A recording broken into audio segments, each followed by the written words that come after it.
Quilombo, termo banto, que em português significa povoação, acampamento, fortaleza.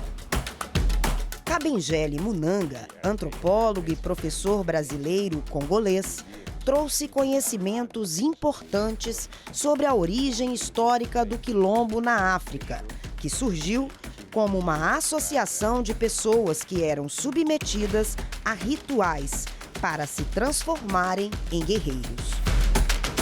O quilombo em áreas rurais no Brasil existe desde o período da escravidão. Símbolo máximo de resistência, os quilombos foram importantes territórios de lutas contra a colônia e esconderijos que desgastaram o sistema escravista no país. Mas e hoje? O que seria um quilombo urbano na modernidade? Aquilombar-se é um jeito de ser no mundo para as pessoas negras, como Yara Marina, mãe de santo e ativista. Para ela, o quilombo urbano é uma importante tecnologia social que amplia os saberes, a cultura e a identidade de pessoas negras.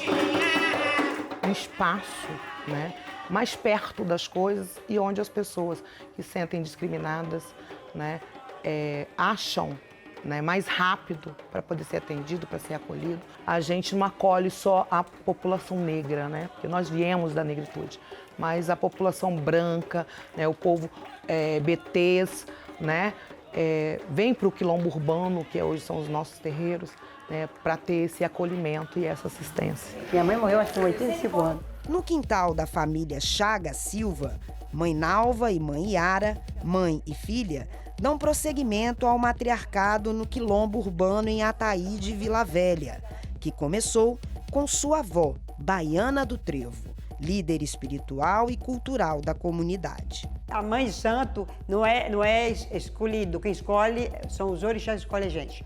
Nem porque a gente quer, eu quero ser mãe de santo. Mãe de santo é coisa sagrada.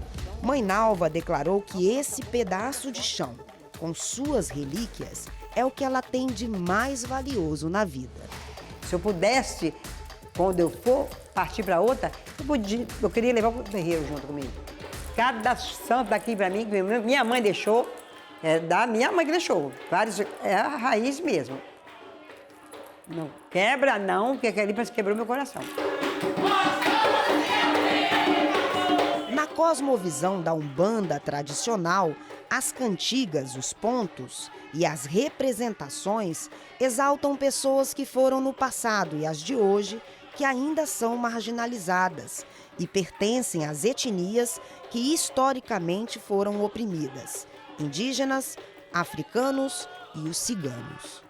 Quando as pessoas marginalizam a gente, quando a gente fala de Zé Pilintra, que é caracterizado como um espírito marginal, um espírito de rua, porque vamos louvar o povo de rua, porque a gente sabe o que a gente precisa fazer para elevar as pessoas hoje que moram na rua.